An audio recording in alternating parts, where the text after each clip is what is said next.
Have you ever wondered why, despite endless incentives, bonuses and rewards, people still struggle to stay motivated at work or even in life? Maybe you've felt it yourself. That fleeting spark of energy when someone promises you a bonus or when you chase a shiny prize dangled in front of you, only to notice how quickly that spark fades away once the novelty is gone. You hit the target, you collect the reward, you smile for a moment, and then you are left with that familiar emptiness asking yourself, now what? Susan Fowler's groundbreaking work, Why Motivating People Doesn't Work, and What Does, challenges everything we thought we knew about motivation. It flips the entire script, because for too long we've believed that people can be pushed, prodded, or bribed into giving their best. For too long we've assumed that the carrot and the stick were enough. But what Fowler shows us is that these tools only scratch the surface. They create compliance. Yes, they might spark temporary effort, but they never ignite the kind of sustainable fire that truly drives people forward. The truth is simple, and yet profound. Real motivation does not come from outside. It rises from within. It is born not from prizes or punishments, but from our deepest human needs. The need to feel in charge of our own choices, the need to feel connected, valued, and seen, the need to feel competent, effective, and capable of growing. When these needs are nourished, people don't just perform, they thrive. They don't just work harder, they come alive. And that is the promise of this book. In these pages, or in these words you are about to hear, you won't just learn why the old strategies fail. You'll discover a new way of thinking about human energy, one that frees us from dependency on external rewards and helps us step into a life of purpose. Whether you are a leader trying to inspire a team, a parent trying to raise a child with confidence, or simply a human being searching for the key to your own potential, this message is for you. Because this is not another book filled with tricks or hacks. This is not about squeezing more effort from tired people. This is a roadmap to human flourishing. It is a call to rethink everything we've been taught about what drives us. And once you see motivation through this lens, you may never look at your work or your life the same way again. The problem with the carrot and stick approach is not that it never works, it's that it never lasts. It produces short-term compliance at the cost of long-term engagement. People may deliver when a prize is in sight, but as soon as the prize is gone, so is their drive. And if you've ever led a team or even tried to motivate yourself, you know how exhausting this cycle becomes. You're always looking for the next incentive, the next push, the next bribe. It's a treadmill, not a path forward. Think about the workplace today. Companies spend billions on incentive programs, performance bonuses, recognition schemes. Yet engagement surveys around the world consistently show that the majority of employees feel disengaged, uninspired, and even disconnected from their work. Isn't that astonishing? We are pouring fuel into a broken engine, and then we wonder why the car won't run. The answer lies in understanding human psychology at a deeper level. We are not machines to be fueled with rewards. We are human beings with hearts, minds, and values. And what truly sustains us is not an external payoff, but an internal sense of meaning. When our daily actions align with what we truly care about, motivation becomes effortless. We don't need to be pushed or bribed. We want to show up. We want to give our best. Imagine a teacher who pours her heart into shaping young minds. She doesn't stay late in the classroom because of a paycheck. She stays because she believes in the potential of her students. Imagine a nurse who spends long hours comforting patients. It's not the overtime pay that fuels her spirit. It's the compassion and the sense of purpose that comes from making a difference. These are the sparks of intrinsic motivation. They are powerful and they are lasting. Susan Fowler distills this truth into 3 core needs that live inside every person.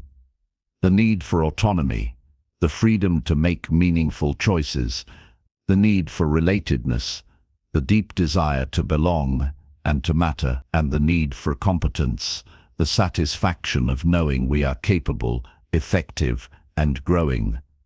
When these needs are met, people flourish. When they are stifled, people wither. It's that simple, and it's that profound. Think for a moment about your own journey. Recall a time when you felt alive in your work or in your life. Chances are, it wasn't because someone promised you a bonus or threatened you with punishment. Chances are, it was because you felt trusted to make your own decisions. You felt connected to people around you. You felt that your effort mattered, and that you were good at what you were doing. That is the heartbeat of true motivation, and this is where leadership must evolve. A true leader is not someone who dangles carrots or wields sticks. A true leader is someone who cultivates an environment where autonomy, relatedness, and competence can flourish. They don't push people into action, they create the conditions in which people pull themselves forward. That is what energizes teams, and that is what sustains results. But let's be honest, this is not the way most of us were taught to think. We grew up in systems, schools, workplaces, even families, where rewards and punishments ruled the day. We were praised with gold stars or threatened with bad grades. We were told that if we worked hard, we'd get the prize, and if we didn't, we'd face the consequences. And without realizing it, many of us carried those same patterns into adulthood. We learned to motivate others in the same way we were motivated externally. But here's the question, has it ever truly worked? If it did, would so many people feel burned out, unfulfilled, and restless? Would so many organizations be drowning in disengagement? Would so many individuals still be searching for meaning despite having all the material rewards they once dreamed of? No, the evidence is clear. The old way has run its course. The beauty of Susan Fowler's message is that there is a better way, a way that is more humane, more sustainable, and more aligned with who we really are. And that way begins with recognizing that motivation is not something we give to people, it's something we awaken within them. When we shift our view of motivation from something external to something internal, everything changes. Work is no longer about chasing rewards or avoiding punishments. It becomes about fulfilling deeper needs, about aligning our daily actions with who we really are. And when that alignment happens, something magical takes place. Motivation is no longer fleeting. It's no longer fragile. It becomes steady, resilient, and self-renewing. Think about the difference between dragging yourself out of bed for a paycheck versus leaping out of bed because you feel called to do what you do. One feels heavy. The other feels light. One drains your energy. The other fuels it. This is why understanding intrinsic motivation is not just a nice theory. It's the foundation of a life lived with energy and purpose. Let's be honest. Many workplaces today are still designed around control. Leaders think that if they set strict targets, monitor performance, and hand out rewards, they'll get results, and they might for a while. But it's fragile. People comply only as long as the reward dangles or the threat looms. The moment that control is lifted, the energy disappears. Why? Because compliance is not commitment. And without commitment, performance cannot endure. Now let me take you into a real-world example. Picture 2 sales teams. The first is run by a manager who uses incentives as the main motivator, commissions, contests, and prizes. The second is led by someone who emphasizes autonomy, connection, and growth. In the first team, performance spikes when bonuses are announced, but stress and rivalry creep in. People cut corners. They focus only on what will win the prize, not what truly serves the customer. When the contest ends, performance plummets. In the second team, people thrive because they feel ownership of their work. They collaborate instead of compete. They take pride in solving customer problems because it aligns with their values. Their motivation doesn't fade when the contest ends because it was never about the contest, it was about meaning. This is the transformation Susan Fowler calls us to embrace. It's not about discarding rewards entirely. They have their place, but rewards must never replace what people crave most deeply: to feel that their work matters, to feel free to make meaningful choices, to feel competent and connected. Without those, no amount of bonuses or promotions will ever fill the void. So, how do we, as leaders, as colleagues, as human beings, foster this kind of motivation? It starts with respect. Respecting that every person has the capacity to be self-motivated. Respecting that people are not problems to be fixed, but potential waiting to be unlocked. Imagine what happens when you stop asking, "How do I motivate my people?" and start asking, "How do I create conditions where their natural motivation can thrive?" That shift changes everything. And here's a truth worth holding on to. People don't need to be motivated. They already are. The real question is, what are they motivated by? Some are motivated by fear, by the desire to avoid failure. Some are motivated by short-term gains. But when people connect to autonomy, relatedness, and competence, their motivation shifts to something deeper, something lasting. This is not theory alone, it's science. Decades of research in psychology confirm that when these three needs are met, people perform better, feel happier, and stay engaged longer. But perhaps more importantly, it's also common sense. Think about your own life. When have you felt most alive, most engaged, most fulfilled? Chances are, it wasn't when someone bribed you. It was when you were free to act authentically, when you were connected to others, when you felt capable and growing. And yet we forget. We fall back into the old ways. We dangle carrots. We wave sticks. We hope for the best. But hope is not a strategy. To truly unlock the power of motivation, we need to unlearn the myths and embrace what really works. This journey isn't just about better workplaces, it's about better lives. Parents who understand intrinsic motivation raise children who are more resilient and self-directed.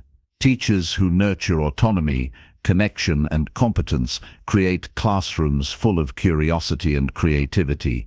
Leaders who foster intrinsic motivation don't just build better teams, they build better human beings. So, let's go deeper. Let's unpack each of these needs: autonomy, relatedness, and competence, and see how they shape our daily choices, our relationships, and our work. Let's see how you, right now, can begin to shift from motivating people to awakening motivation within them. Autonomy is where it begins, because without the freedom to make meaningful choices, everything else falls flat. Imagine being in a job where every move is scripted, every decision second-guessed, every idea dismissed. You might get the work done, but your spirit withers. And when the spirit withers, so does true motivation. Now, picture the opposite. You're trusted. You're given room to explore. Your leader says, "Here's the outcome we're aiming for. How you get there is up to you." That's not just permission, it's empowerment. And the energy that comes from that sense of ownership is unmatched. You're no longer working for someone else's approval. You're working because it's your choice, your path, your fingerprints on the result. Think about Steve Jobs when he returned to Apple in the late 1990s. He didn't motivate people with money. He inspired them by giving them the autonomy to create, to push boundaries, to pursue excellence. The teams at Apple weren't driven by the fear of losing bonuses. They were driven by the freedom to invent products that would change the world. That's the power of autonomy. And it doesn't just live in big stories of innovation. It lives in the everyday choices too. A nurse who is allowed to adjust her approach with patience feels far more engaged than one who has to follow a rigid script. A teacher who designs lessons in her own creative way feels more alive than one who is bound to standardized worksheets. Autonomy breathes life into work. It turns compliance into commitment. But here's the subtle truth. Autonomy is not the same as independence. It's not about going it alone. It's about being able to say, this is me, this is my choice. This is how I show up. You can be in a team, you can be in a family, and still have autonomy, because autonomy is about authenticity. When your actions align with your values, you're autonomous even when you're working with others. Now let's pause and reflect. Where in your life do you feel most autonomous? Where do you feel that your choices are truly yours? And where do you feel controlled, boxed in, stripped of agency? Just noticing this can be the first step toward reclaiming your inner drive, because the more you create conditions for autonomy in your own life and in the lives of others, the more motivation will rise naturally, without force, without bribery. And that brings us to the second great need, relatedness. At the heart of every human being is the longing to connect, to belong, to feel part of something larger than themselves. You can have autonomy, you can even have competence, but if you feel isolated, cut off from others, motivation falters, because we are wired for connection. Consider a workplace where no one knows each other beyond job titles, where collaboration is forced and shallow. Even if the work is important, it feels hollow. Now think of the opposite. A workplace where people care, where they know your name, where they ask about your family, where you feel seen not just as a worker, but as a human being. In that environment, motivation flourishes, not because of what you're being given, but because of who you're with. Susan Fowler reminds us that relatedness isn't optional, it's essential, and this truth goes beyond work. Think about life itself. Why do we celebrate milestones, birthdays, achievements? Because joy is amplified when shared.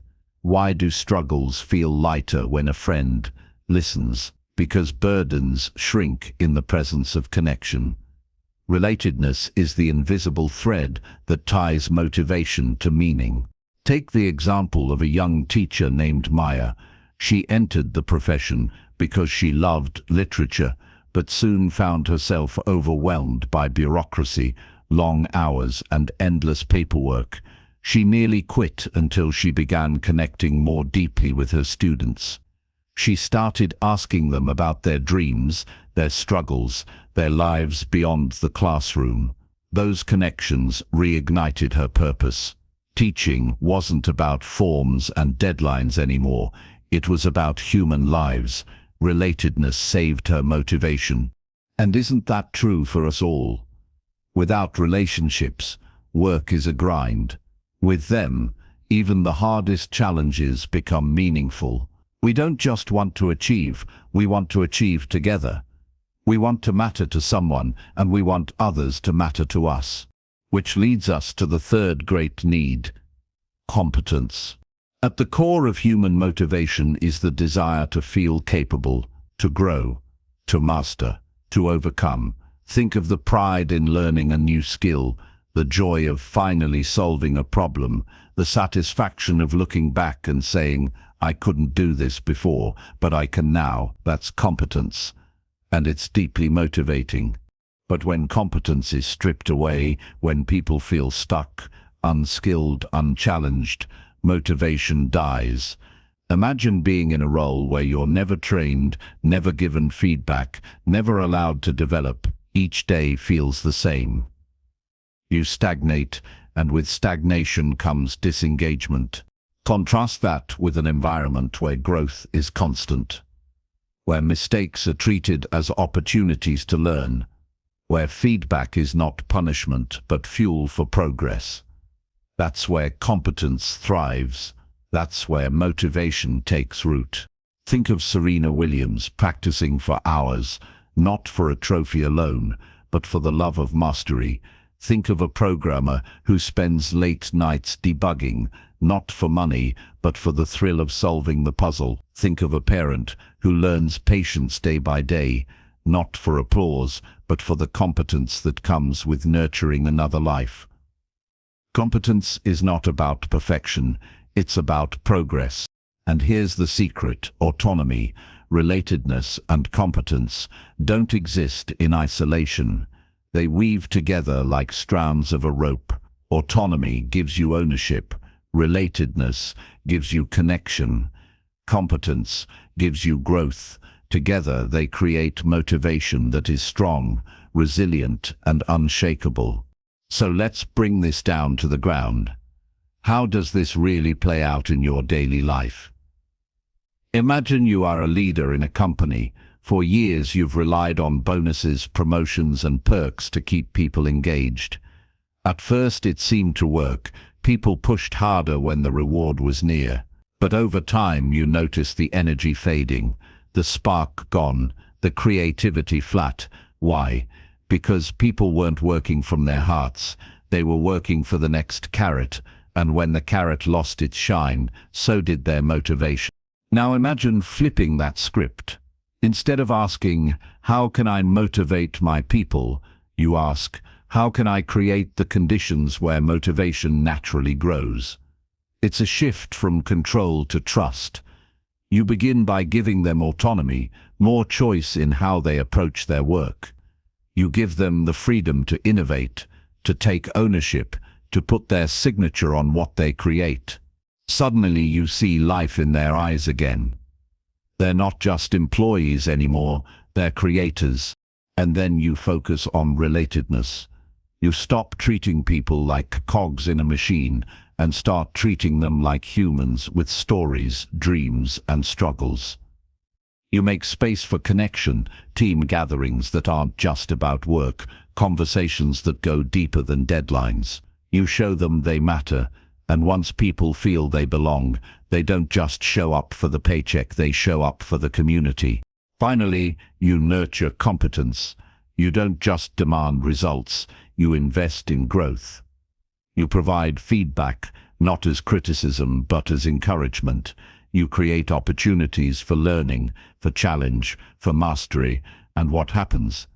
People begin to believe in themselves again. They see progress, they feel capable, and capability fuels confidence. This is not theory, it's the lived reality of the best organizations in the world. Think about Google's policy of giving employees 20% of their time to pursue passion projects. Out of that autonomy came innovations like Gmail. Think about Patagonia, where the company culture is built around shared values of environmental stewardship. That's relatedness. And think about Toyota's relentless focus on improvement, where even the newest employee is encouraged to spot and fix problems on the line. That's competence in action. But this isn't just about corporations. It's about families. It's about classrooms. It's about personal life.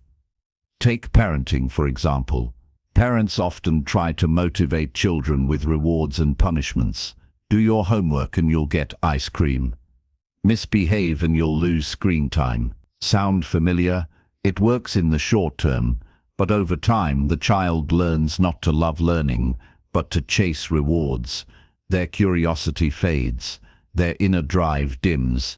What if instead we gave children autonomy, choices about what to read, how to approach a project, what hobbies to pursue?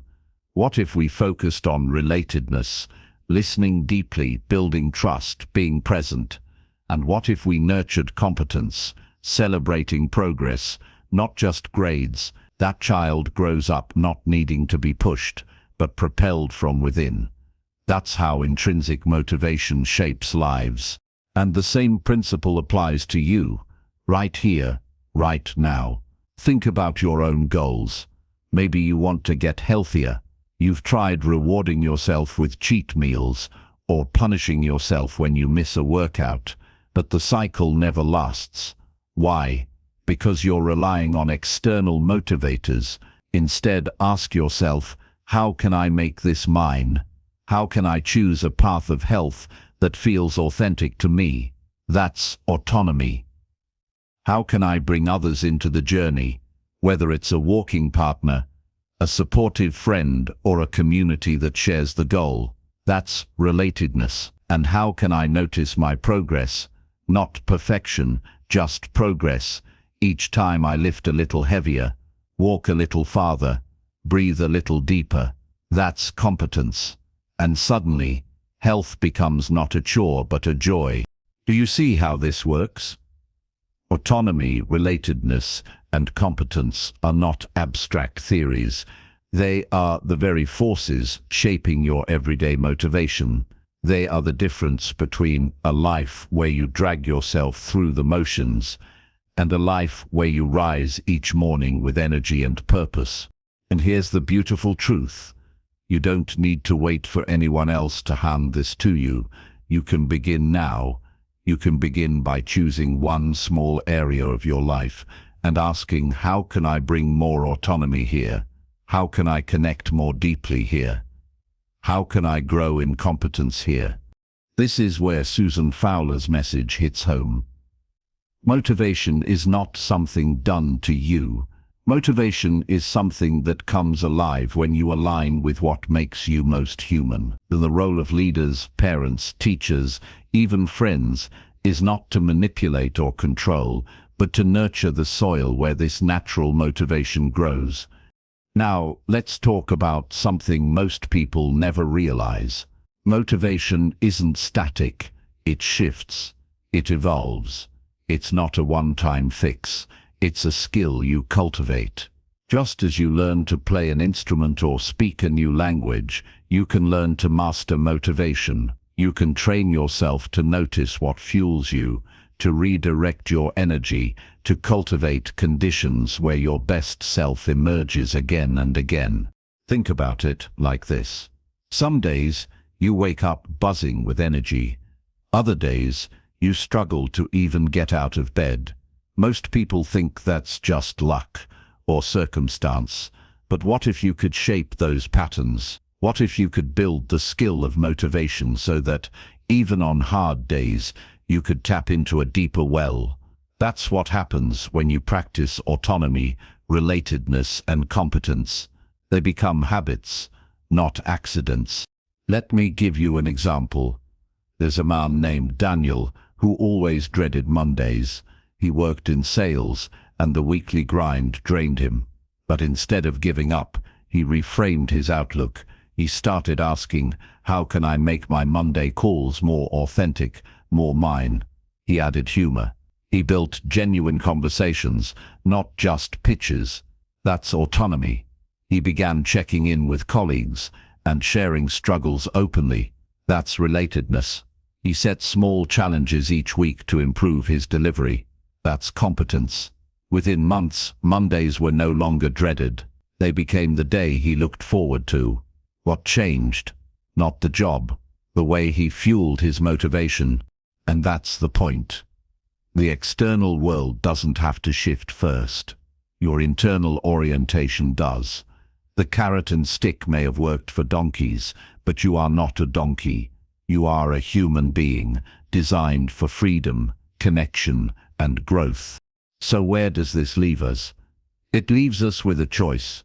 The choice to keep relying on outdated formulas that may push people temporarily but never sustain them. Or the choice to step into a new era of leadership, parenting, teaching, and living. One where motivation is no longer something we force, but something we cultivate. And let's be honest, this choice isn't always easy. The world around us screams for quick fixes. Incentives are easy to hand out. Punishments are easy to impose. They give us the illusion of control. But real leadership, real influence, real change, that's harder. It requires patience. It requires courage. It requires the humility to say, maybe the way we've always done it isn't the way that truly works. But here's the thing, the payoff is worth it. Imagine walking into a workplace where people don't just show up, but light up. Imagine raising children who don't need to be bribed into good behavior, because they are already guided by their own inner compass. Imagine waking up yourself, not needing someone else to push you, but pulled forward by a deep, authentic sense of purpose. That's what happens when we shift from external to internal motivation. And if you're wondering, where do I start? Start small. Start today. Start with yourself. Instead of asking, what reward can I give myself if I finish this task? Ask, why does this matter to me? How does this align with my values? How can I do this in a way that feels like my choice? That one shift can change everything. Then expand outward. If you're a leader, don't just set goals, set context. Help your team see why their work matters. Give them the freedom to approach it their way. If you're a parent, don't just hand down rules. Have conversations. Invite your child into the process of making choices. If you're a friend or a partner, don't try to manipulate behavior. Offer trust, connection, and encouragement. You'll notice something remarkable. When people are given space to own their choices, when they feel seen and valued, when they are supported in growing their skills, they don't just do the bare minimum. They go beyond. They surprise you. They surprise themselves. They become more creative, more resilient, more engaged. And this isn't just productivity, it's joy. Because in the end, that's what this is all about. Not just getting more done, not just hitting targets, but living lives that feel rich with meaning. Work that feels alive, relationships that feel real, a self that feels whole. Susan Fowler's message is not just for managers or executives, it's for all of us who want to live in alignment with what makes us most human. It's a reminder that the true engine of motivation is already inside us, waiting to be unlocked, not by rewards, not by punishments, but by autonomy, connection, and growth. And when you embrace this way of thinking, you start to see the world differently. Every challenge becomes an opportunity to ask, how can I exercise choice here? How can I connect more deeply here? How can I grow my capability here? And the answers to those questions transform ordinary moments into extraordinary ones. So let this be your invitation. An invitation to stop chasing carrots, to stop fearing sticks, and to start nurturing the wellspring of motivation that's already within you and within those around you. Because when you do, you won't just see better performance. You'll see brighter faces, lighter hearts, stronger bonds, and a life lived with greater freedom. That's the gift Susan Fowler offers in Why Motivating People Doesn't Work and What Does. And that's the gift you now have the chance to claim for yourself. So now the question comes back to you. What will you do with this? Will you keep chasing after the short-term fixes, hoping the next reward, the next pat on the back, the next carrot will keep you moving? Or will you step into a higher way of living, one rooted in freedom, connection, and growth? Remember this, true motivation is not given to you. It is awakened in you. It's not about waiting for someone else to light the fire. It's about tending the flame that's already there. And every time you choose autonomy, every time you choose to connect, every time you choose to grow, that flame burns brighter. So take this message with you into your workplace, into your home, into your friendships, into your own heart. Dare to stop managing people like problems to be solved, and start inspiring them like lives to be nurtured. Dare to stop motivating yourself with guilt or reward and start fueling yourself with purpose. And if this resonates with you, don't let it stay as words you once heard. Act on it. Share it. Talk about it. Live it. Because the world doesn't need more people dangling carrots and sticks. The world needs leaders, parents, partners, and dreamers who know that real motivation lasts when it comes from within. So go out there. Lead differently. Live differently. And remember, motivation isn't something you do to people. It's something you set free within them. And when you do, you won't just change performance. You'll change lives, including your own.